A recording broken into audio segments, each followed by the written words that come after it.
everyone, welcome into the Locked On Leafs podcast. This is your Wednesday edition of the show. I'm Mike DiStefano with Dave Morassutti. We're going to be doing a little bit of draft talk today. Bob McKenzie, the Bobfather, put out his final rankings for TSN today for the NHL Draft next week, and a bit of a bombshell at who he has at number one. We'll tell you all about that.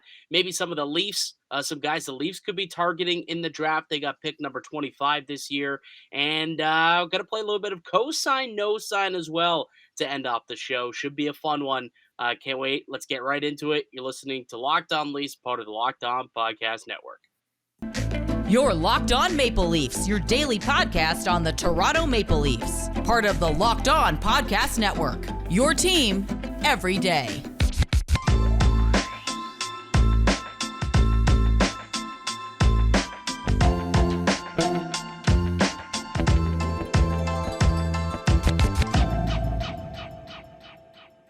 Before we get into all the hockey talk, David Morassutti, did the Toronto Blue Jays purposely wait until the hockey season to be over to say, okay, summer's here, it's time for us to get going in the city?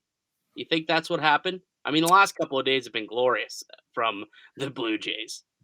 I should have worn my Blue Jays. Actually, you know what? Since you brought it up, we'll give the boys a little bit of a shout out. There it is. Vladdy G walking it off with a single tonight / last night, I guess, by the time you're listening to this. Shout out, Vladdy. They realize I have a bet on them to win the AL East. And Yeah, like, me all right. too. It's not looking great, though. No, it's not looking great. But they're like, you know what? We're going to try for Dave. Dave and Mike. Mike and Dave. Mike and Dave need wedding dates. How have I never actually put that together? I've never put that together. That We've weird, watched like, them Mike in such and a Dave. long time. I know, and I love Adam Devine. Anyways, off the rails already. Welcome into the Locked On Leafs podcast, your one-stop shop for all things Leafs and apparently pop culture and baseball as well. I'm your host, Mike DiStefano from TSN 1050 Toronto Radio, also known as Al's brother on TSN's Overdrive and TSN 1050's Leafs Lunch. Got Dave Morassutti, my co-host, with me, also a writer for the NHLPA. Locked On Leafs, the daily Maple Leaf-centric podcast, so be sure to subscribe for free wherever you get your podcast from. You can also now catch us up on YouTube now to watch it on the video platform. That's Locked On Leafs on YouTube. Check it out. Subscribe. That'd be greatly appreciated. And the comment that we want you guys to leave in the video down below right now is, who are you targeting in the NHL entry draft? You know, we're just about just under a week away or so. I guess it'll be a week tomorrow. A week tomorrow is when the NHL draft will start. And so I guess, who are you looking at? Who are some guys in and around pick 25, that range, that you're interested in the Leafs potentially grabbing? Write that down below. I'd love to hear your thoughts. The listeners love to hear what you guys would have to say. We'll tell you some guys who we believe the Leafs could target a little bit later on in the show. But why don't we get to the draft rankings?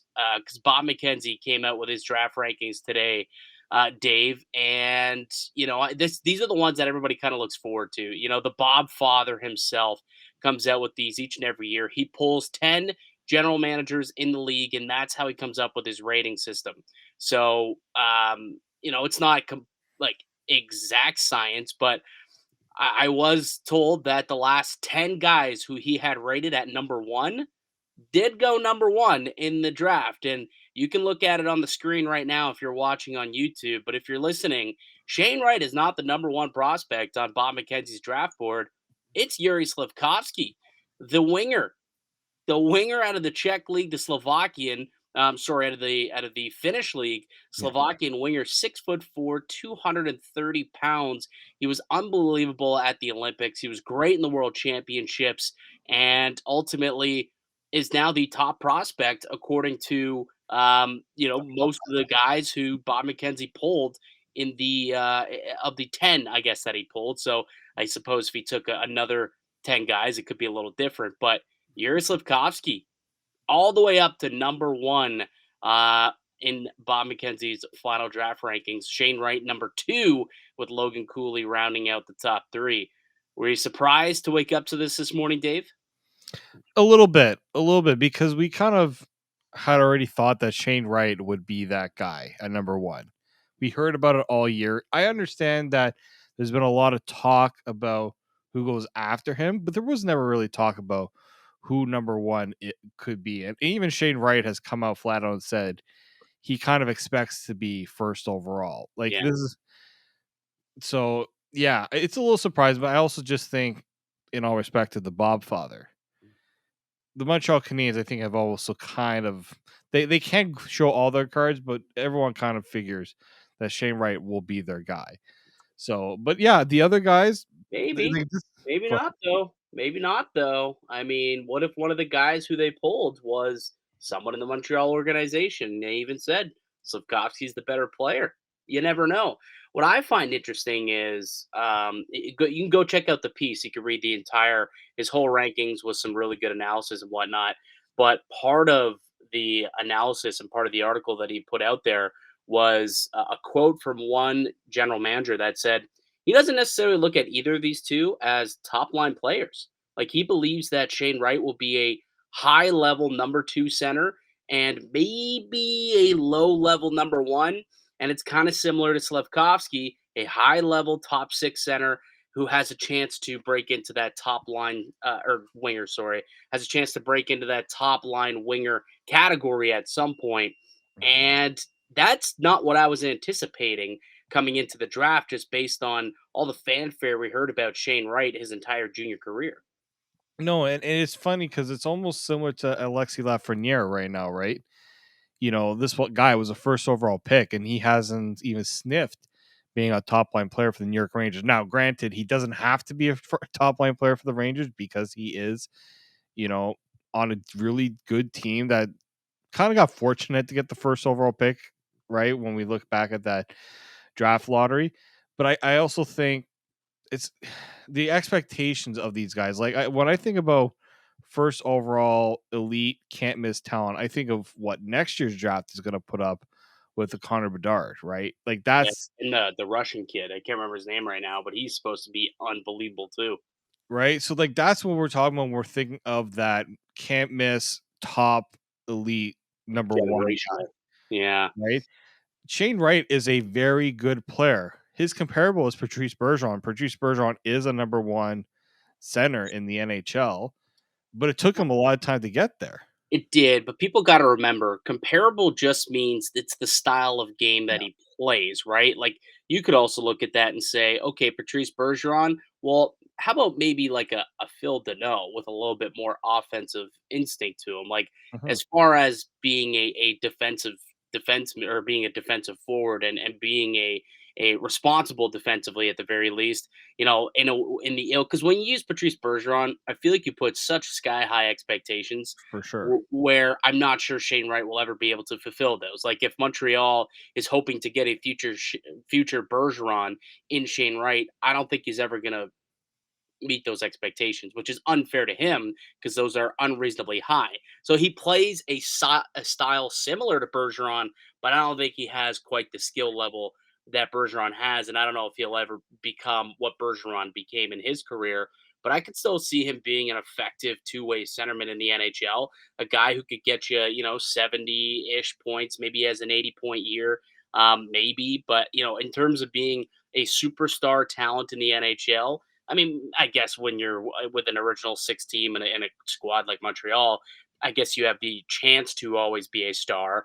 But in terms of being like a top line talent who could contend for, first NHL All Star teams and All Star nominations and, compete for Art Rosses and Selkies and whatnot, not sure if he's going to live up to all of that top billing that he once had. And that comes with being compared to guys like Patrice Bergeron.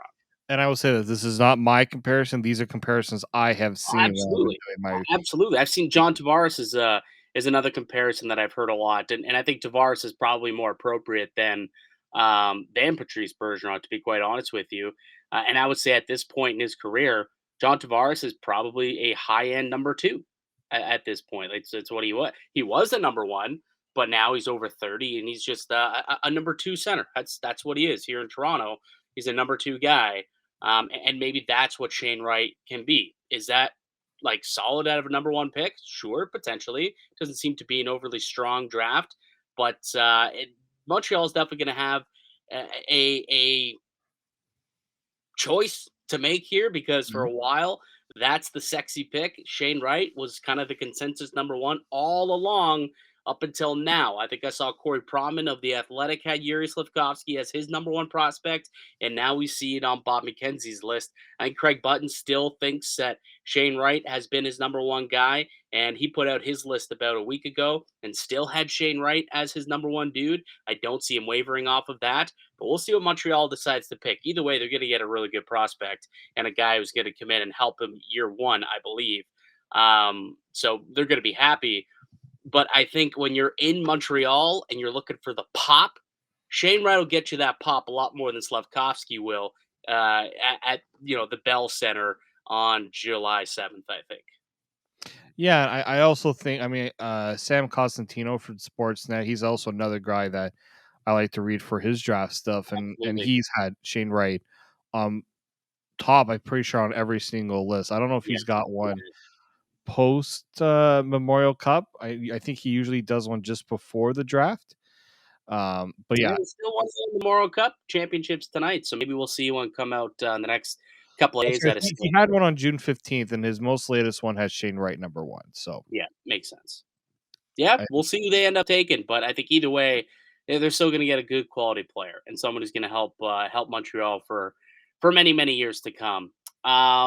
So that's the number one pick, and so he's spent 10 minutes talking about who goes at number one. Is it going to be Yuri or is it going to be Shane? The fight for Wright sounded great. I don't know if we can come up with like a moniker for Slafkovsky anymore now that he's the number one guy according to Bob McKenzie's rankings.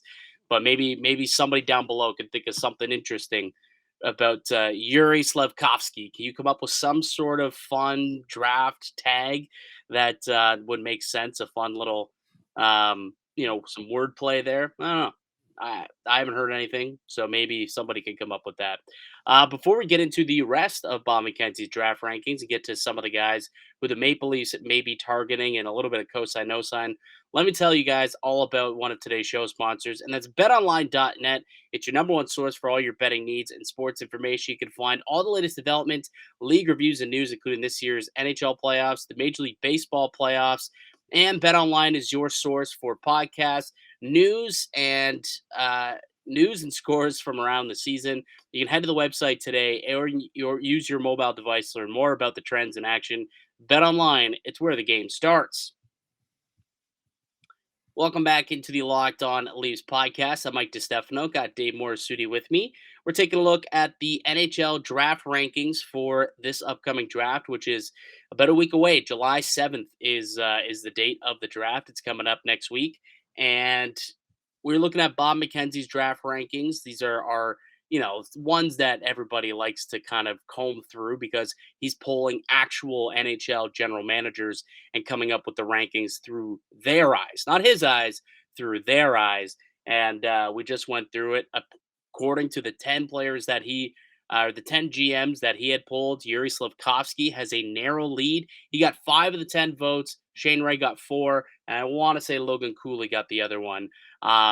So Yuri Slafkovsky just narrowly the number one prospect on the board there for Bob McKenzie. But let's continue to look through the rest of this top 10 here. So Logan Cooley, an American kid, another center. He's incredibly skilled. He comes in as the number 3 prospect. Seaman Nemec coming in at number 4 defenseman, another Slovakian defenseman, 6 foot, 200 pounds. I think he's going to be a real solid piece. Cutter Gauthier is a guy who's moved up draft boards a little bit, and I've heard some draft experts come out and say that he's an under the radar kind of player, and people are glad to see him getting that top 5 consideration because he could be one of the a bit of a steal in the draft if he falls into the late I guess closer to the middle of the first round, just on the edge of top 10 status. Joachim Kemmel coming in at number 7. David Juraj coming in at number 6. Joachim Kemmel coming in at 7. Jonathan Lekarami? What is that? Lekaramaki. There we go. Yeah, Lekaramaki comes in at number 8. Matt Savoy, ranked 9th from the Winnipeg Ice in the WHL. And then Marco Kaspar of Rogel of the SHL, another forward, coming in to round out the top 10 in Bob McKenzie's NHL Draft Rankings. Matt Savoy probably is like the biggest name out of all of these guys because he was somebody who also applied the same year that Shane Wright got exceptional status. Matt Savoy applied in the WHL and he didn't get it. Mhm. I remember watching Matt Savoy play at the Canada Games back in 2017, back when he and Wright were both, I think they were like 14 years old at the time, playing with 15-year-olds. And th- Savoy's a hell of a talent, man. Like a hell of a talent. I personally, I thought Savoy had more skill than Shane Wright did. Shane Wright, definitely a bigger body, right? He's 6'1", Yeah. whereas you look at Matt Savoy, 5'9", buck 70, didn't quite fill out as much as Shane Wright ended up filling out. And that's probably a big reason why Matt Savoy isn't still considered a top 3 prospect like he looked like he was going to be his rookie year in the WHL. Just didn't hit that growth spurt like most had hoped, but still a hell of a talent. And potentially you move him out to the wing and he could end up being one skilled dude who could score a lot of goals and set up a lot in the NHL. So that is the top 10. I'll add one more thing on Matthew Savoy. I found this pretty interesting. Sam Costantino says a combination of Johnny Gaudreau and Patrick Kane. Yeah. Pure Yeah, offense, defense is a glaring issue, apparently. Yeah, and that comes down like not technically, but like size is a big reason why defensively it may not be there the way that you want it. But dude's got immense skill. Like I said, I thought he was the more skilled player out of Shane Wright back when they were 14 years old, and he still kept up that skill. I mean, the guy had 35 goals this year in the WHL, so he could put the puck in the back of the net. He's not shy to provide some offense. Why don't you go through prospects 11 through 20? All right, yeah. So we've got Kevin Korchinski from Seattle, pretty big sized defenseman. We got Pavel Mintyukov. Mintyukov. I don't even know why I didn't even say it like that. Mintyukov from Saginaw. Your boy Connor Geeky from Winnipeg Ice. Mintyukov's my guy too. Mintyukov's my guy too. He was on my team for the top prospects game. Both those dudes. Yeah, so we got Connor Geeky, who a little higher than I've seen on other rankings. I think I've seen him. Well, I've seen him higher on Costantino's. He had him at 11, so around in that range. We got Danila Yurov from the KHL. We got Frank Nazar from the USA HL. That guy's got wheels, man. That guy's got a set of wheels on him. Frank Nazar, I think it's pronounced. Yeah, I think I was reading that he's got the best wheels in the entire draft, fastest skater in the draft. So we don't really hear about. We don't really they don't really test that. Like, who's the fastest skater? We don't hear much about that. Not too much. They do a little bit at like the CHL prospects game. They did do like some skills competitions and whatnot, which I think is kind of cool. That's why a lot of people go in the day before, and they'll go in, they'll watch the practices because that's somewhat where you can pick up on some of that stuff. And I know they do technically do like at the combine some tests. They do the testing. I wrote about. Well, I had to look at all the results and put them onto a spreadsheet. But it's not like the NFL draft where it's No. like there's a 40 time. It's not like Exactly. they time them blue line to blue line. How fast can you travel 200 feet on the ice? Yeah, they don't necessarily sit there with a stopwatch and see who the fastest guy is. Which, I mean, maybe you should. Right. Maybe you should. I think we've gotten something here. I don't know why the draft doesn't do more of a combine type of thing. I think they could totally do like a skills competition. They got the facilities to do it. Absolutely. I mean, they're in Buffalo when they do these. They're inside hockey rinks when they do this stuff. 100% it could be done. I don't know why they don't. They just do like the physical testing and that's it. I don't know why, but whatever, it is what it is, I suppose. I think a big reason why is because they know that these players still have so much more development to do. Where in the NFL, it's like, okay, these guys are going to play for us now, right? Yeah. So they want to see where they're at now in terms of strength and speed and development. That's probably the reason for it. But hey, man, you talk about opportunities to evolve your game and get more eyeballs on it, and ways to generate revenue. That's potentially one, right? Yeah. All right, so we'll continue with the list here. We have Brad Lambert out of the Finnish league. We have Jimmy Snuggerud. I think I said that right. From the USHL, we have Yuri Kulich from the Czech league. Ivan Miroshenkov. Miroshenkov. Oh my god, that was terrible. And go. There's not even a V there, my guy. I don't know. I see when I see big names like that, I freeze a little bit. That's why I can't make a good play-by-play guy. But I do get a chance to get the phonetics if I do that. So he's in the. We got Miroshnechenko, looks like. Miroshnechenko. okay. See, that's why. But Mike's more of a play-by-play guy than I am. So don't fault me on that one. Isaac Howard, from the USHL. Now we're starting to get into the 20s here. So now we're getting, Liam Olgren. This is a guy I have heard, in the Swedish league. We know how much the Leafs like their Swedes. I've heard it in the comments. I don't Our Discord pops off all the time now that the draft is starting to pick up. You can go follow our Discord and join the community down in the comments section below. You'll see, or in the notes section, you'll see where you can join there. And they're talking about prospects all the time. And he's somebody, Liam Ogren, Noah Ostlund, who comes in at number 22. Like, we're at that point in the rankings here where we're looking at Maple Leafs draft considerations, right? These are the type of players that are going to be available when the Leafs pick at 25, assuming that they decide to keep their pick. We don't know yet. Noah Ostlund was 19 on Sam Costantino's rankings. So just for people who are wondering, He had a really good under 18s and kind of boosted his draft ranking. He really, really did. So I think that he's going to be he's a decent player. But another one that's he's a skilled player, and I don't know if that's necessarily where I see the Leafs at right now. I guess you got to think about a couple of years from now. Maybe they will need a little bit more speed and skill in their lineup.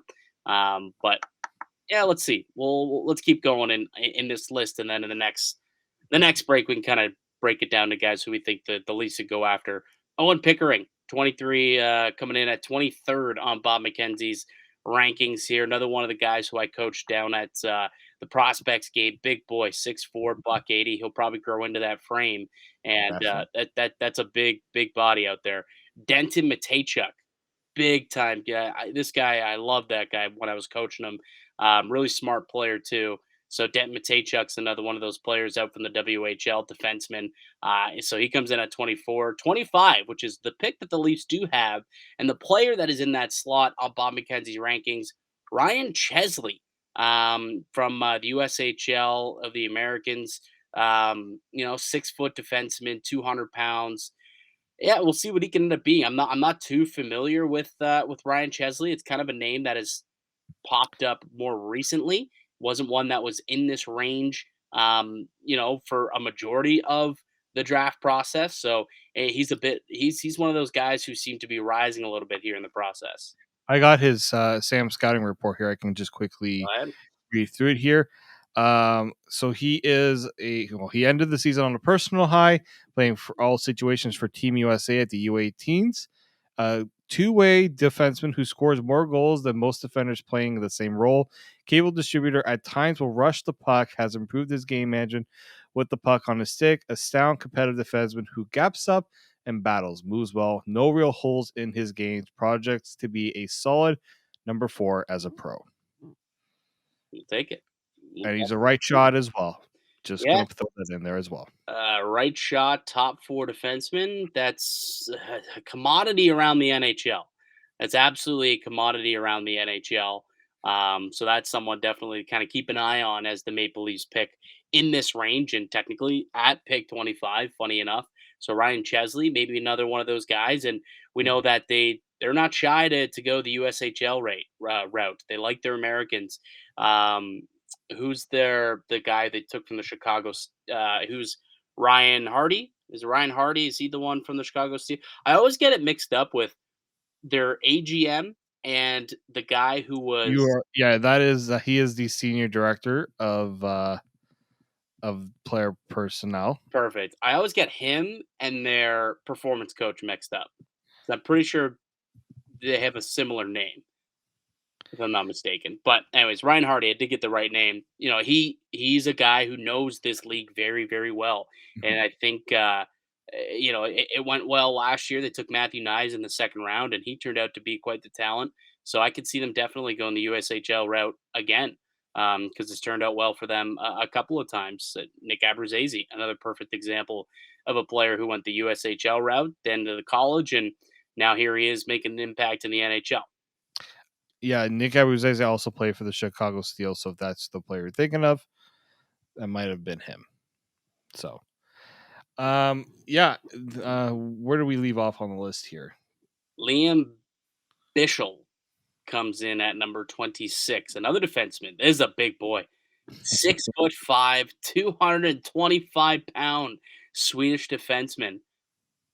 That gets my attention, David. That gets my attention for sure, I would say. I got a few notes on this guy here as well from Sam. So Why I don't just why don't we why don't we take a break? Actually, let's okay. take a quick break. When we get back, let's get into Liam Bushel and or is it Bichsel?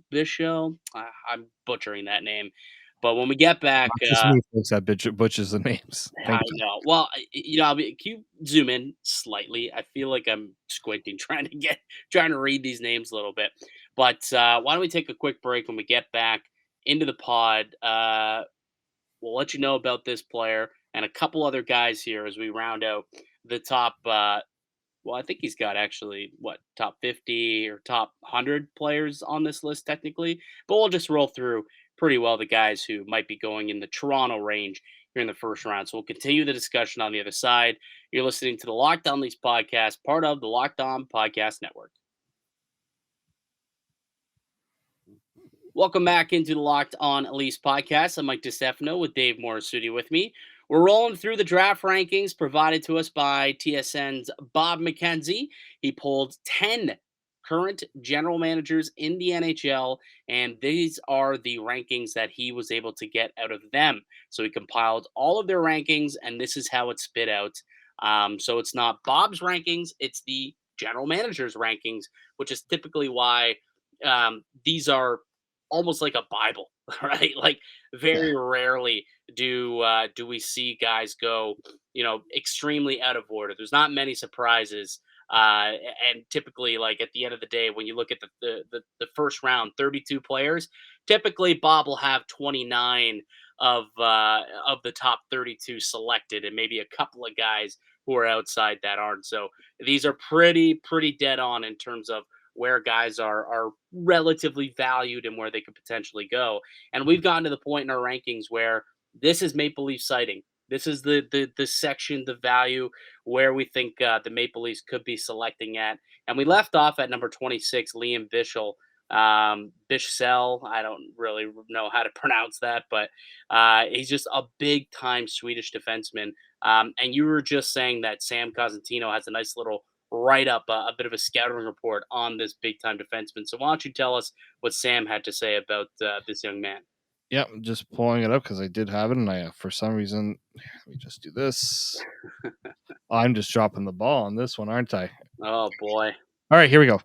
Another big, powerful defender. I mean, guy's 6'5". I think he's listed at 225. 225. Yeah. Um, 5.5, David. 6'5.5. Oh, sorry. Every inch matters when it But comes at 18, man, like this dude's gonna keep growing. Like he could be Zdeno Chara before we know it. Yeah. So what he likes about this defender is he can gap well thanks to a long stride.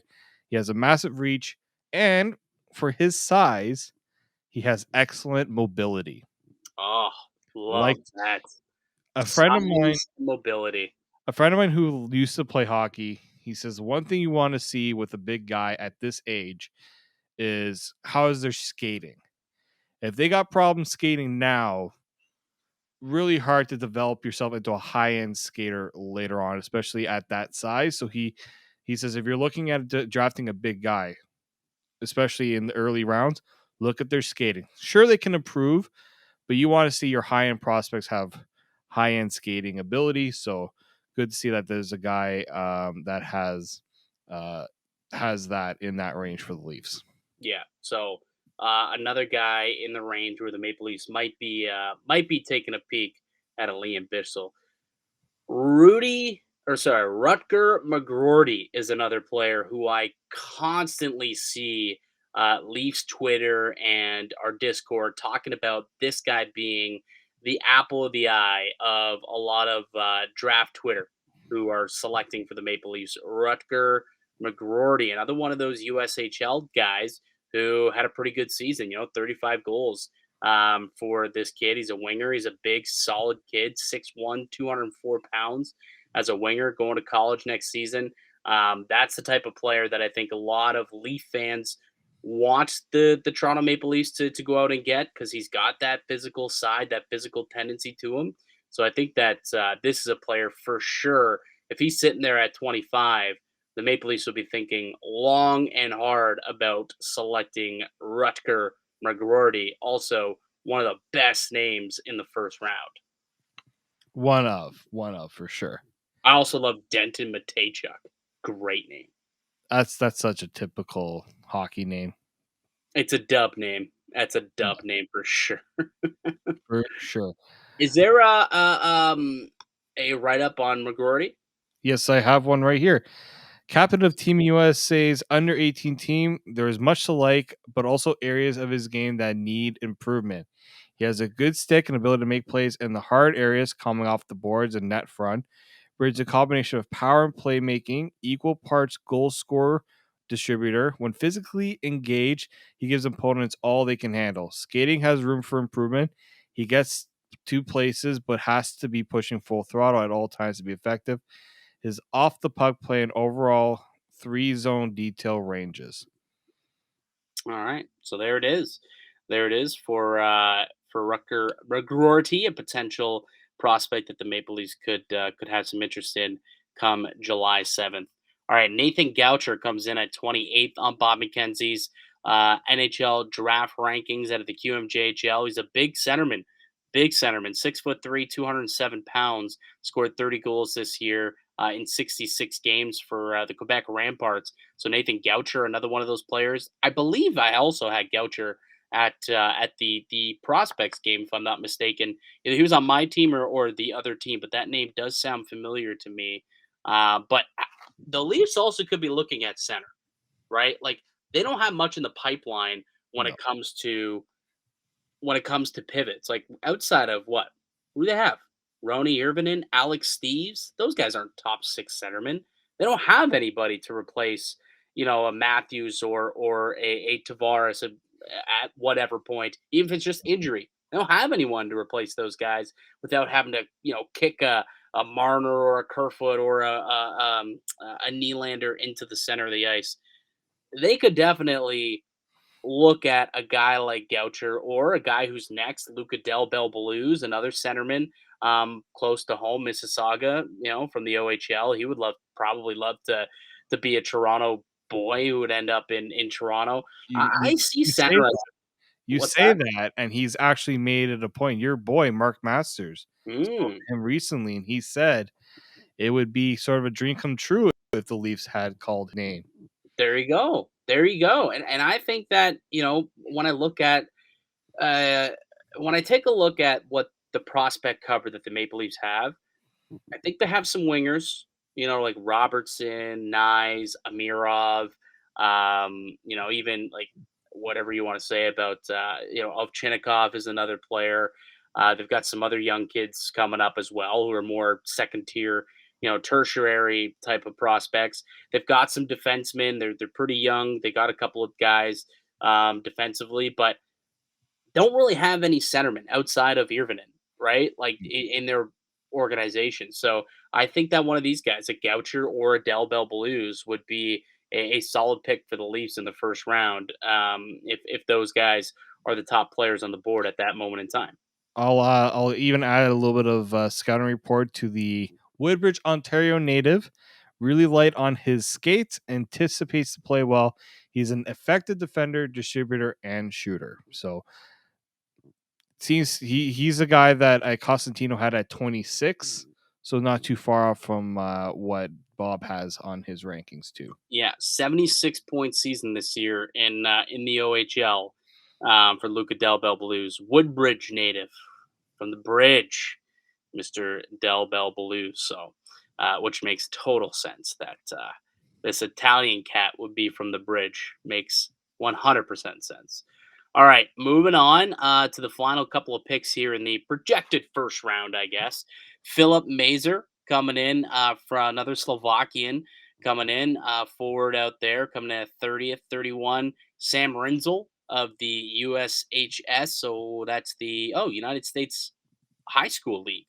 It's not too often we see a U.S. high school. I remember Casey Middlestat. That was a player who came out of high school, and there was some people who thought, I don't know if he's worthy of a top 10 pick. The talent level in the U.S. high school division, not very well. I don't, and there was just, I remember some controversy there. So we'll see what ends up happening with Sam Rinzel and what they believe he could turn out to be. But coming in at number 32, maybe one of my favorite players in this entire draft, it's Tristan Luneau from Gatineau, Quebec, of the QMJHL. Right shot defenseman. He's got good size, good mobility, and a good dude, man. This guy was so talkative when I had him at the prospects game. Like he's somebody who is like I just view him as a guy who could be a quality four in the NHL, and you're not always going to be drafting top pair defensemen, but if you can draft yourself like a surefire top four guy, like a fourth defenseman who's a two-way player, incredibly responsible with the puck, makes smart decisions. I think that the Toronto Maple Leafs, if if they want to go in the direction of Tristan Luneau, I'm a little biased because, like I said, he's my guy. I would be, I'd be happy if they ended up drafting him. Quick anecdote when I had him, so he passed the puck up to, I can't remember who it was, but one of our players, it may have been Jagger Furcus actually, who's a little bit later on. I think he's just a couple of picks lower, but he gave the puck up to Furcus, who I believe went in and scored on a bit of a 2-on-1, but it was more of a play where he dumped the puck off and then was going off the ice. And just as he was getting off the ice, the puck went in. He said, "Hey, stay out there, take your plus." And he's like, it's all good. And then he looks back at me. He's like, actually steps back out on the ice. He's like, I was at -1 in the first period. Maybe I do need that plus to even things out. I thought it was kind of funny that he kept that in the noodle, that he was on the ice for the first goal that was allowed on them, and he said, I know plus minus isn't the greatest stat, but it's a lot better being even than a -1 at the end of the night. Maybe I will keep one foot out on the ice there, coach. And it was just funny. He was a big smile in the dressing room. Love that kid. Hopefully he does go in the first round. I'm pulling for him. Pulling for this kid. Yeah, Scott Wheeler had a really good story on him. Maybe we should have, if the Leafs maybe potentially pick him up, we could have Scott on to talk about him. He said that he had a knee procedure He at, did. at the beginning of the year, and he Yeah. ended the season. So think about it, this kid had a knee procedure at the beginning of the season. Eventually, when Gatineau made it to the playoffs, he was averaging a team high 25-33 per night, and he had 6 points in 7 playoff games. Yeah. I like that. That just shows this kid can overcome a little bit of adversity and be a big time performer for his team when needed. Yeah. Whoever gets Tristan Luneau is going to be, I think, happy with the outcome. Like he's just a guy who's going to be a steady Eddie defenseman for the next 12 to 15 years, in the NHL. Like, it's just, he's not going to be a guy who makes a team as an 18-year-old, but he could develop into a quality second pair, number 4 in the NHL, and there's absolutely nothing wrong with that. I think every team wishes that they could have 6 number 4s, right? So yeah, maybe he can end up getting it done and becoming a first rounder. I'd love nothing more than to see that happen. And if it's with the Maple Leafs, dude, that's a double smile on my end. Any other players outside of the top 32 that you kind of are circling as potential guys for the Maple Leafs? Because I was also, when reading this piece that was sent out there by Bob McKenzie, he said that guys from like pick 30 all the way down to pick 50 also got some first round consideration from multiple general managers in the NHL. So, all of these guys could potentially go in the first round from from 33 till about 50. So they've got 50 guys where GMs are split of whether or not they are first or second round players. So they're all fringe. Not to say that they're all like first round talents, but I think that just goes to say that there's typically from about picks 25 to 50, it's really the same range of skill level. And at that point, it just comes down to development, I think, which is also why I think Toronto potentially maybe could trade down, pick up some more draft picks or, trade down and make some other deals and still get a quality player, in the 40s or in the 50s.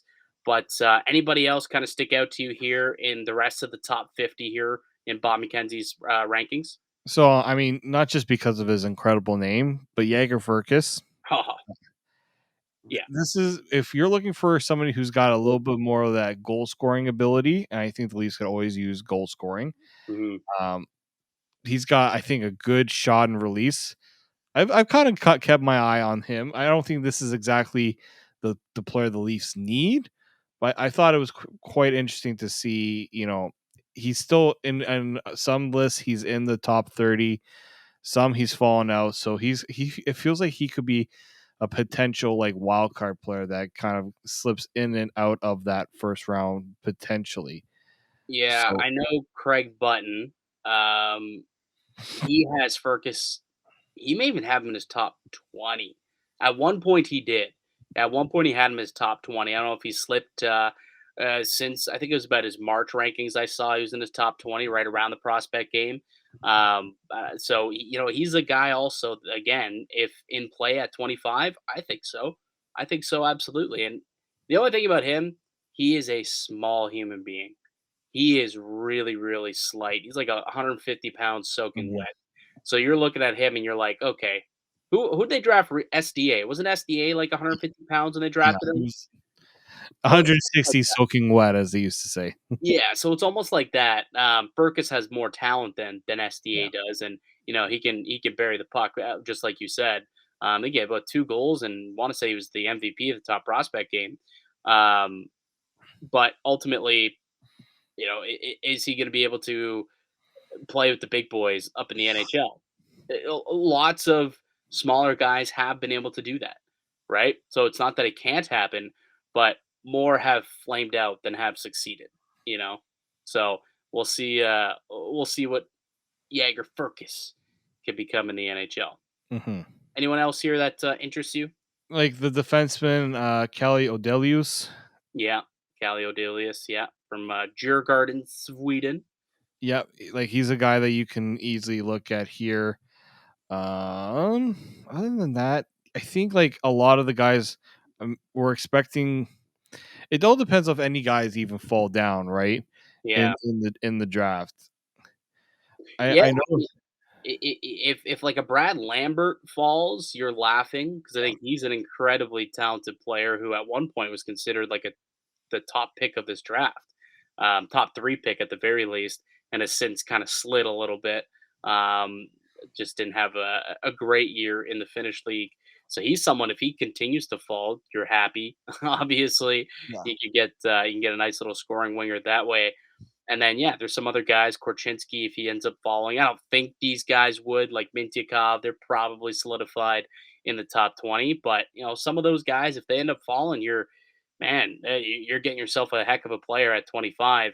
One more guy who I want to mention that's in the top 50.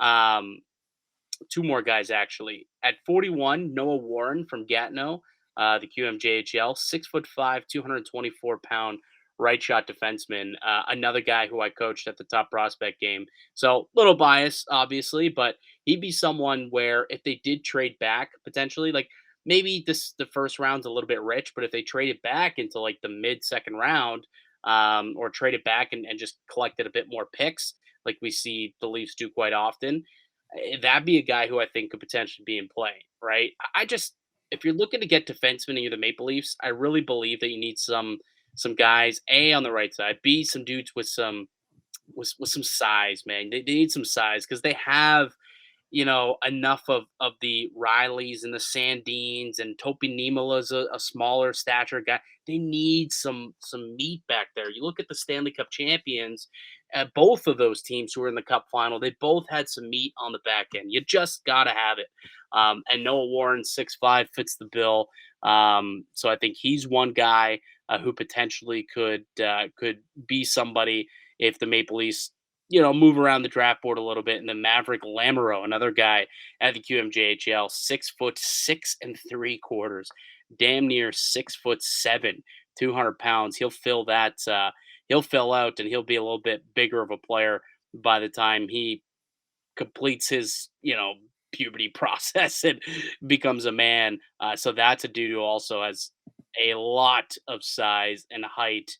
And Maverick Lamoureux is another player that would interest me in a trade down situation if the Leafs were able to get a second round pick. They don't have a second round pick this year, so maybe these guys aren't really, people to keep an eye on unless they do go and take them in the first round. If they really are looking for that size, like these are the two players with size in the top 50 who are also right shot defensemen. So just another couple guys who I thought we should toss out there for players that the Maple Leafs may be potentially keeping an eye on. Yeah, there's going to be a lot of guys between now and the guy.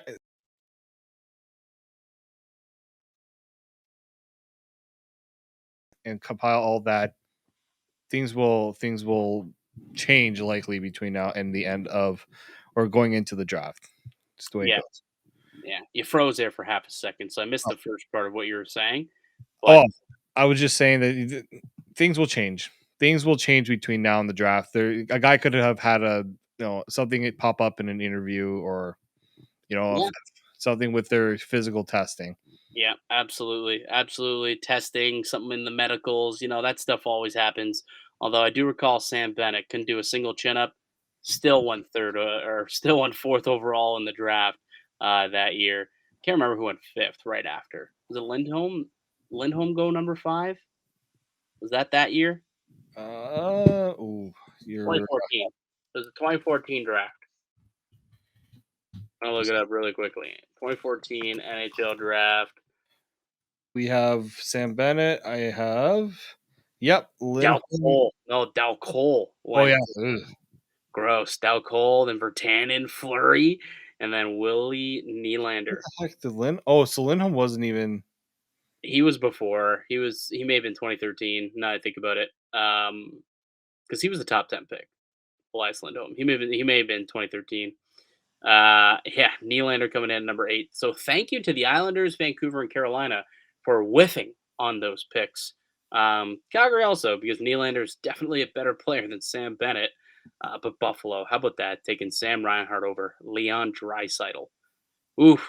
We're going to have to get into, the off season's coming up now. And like once, we still got a bunch of free agent talk, draft talk. But once we get into the summer, we got to start looking back and seeing like, doing some redrafts and whatnot. I always find those kind of fun. Some redrafts and seeing, where guys whiffed and why these teams are, kind of in the gutter right now. And you look at some squads and why that is. Well, you go and look at the 2016 draft or the 2015 draft rather, and go and look at the picks that Boston made 3 in a row. Boom, boom, boom. And look at the ones right after. Boom, boom, boom. Imagine if they would have had Barzal, Kyle Connor, and Thomas Chabot instead of Zach Sension, Jacob Zaboral, and Jake DeBrusk. Oh, just a brutal, brutal trio of picks right there. Oh, man. Poor Boston. Just kidding. Nope. No, it's good that you suck. So, it's because you don't know how to draft. That's exactly what it is. Screw Boston. That's the narrative here. All right, we're getting loopy. Dave. It's late in the night, so we're gonna call it. Let's do some cosine, no sign tomorrow. Let's do it tomorrow for tomorrow's show. All right, that's gonna do it for us here today on the podcast. I'd like to thank you all for listening and supporting the show. You can subscribe to the Locked On Leafs podcast on all podcasts and platforms and receive daily Leafs content. Follow myself on Twitter at Mickey_Canuck. Follow Dave at D_Morassutti. Also follow the show at Locked On Leafs on Twitter. Leave a like, leave a comment down below. Some of the players that you are interested in the Maple Leafs potentially drafting at pick number 25. So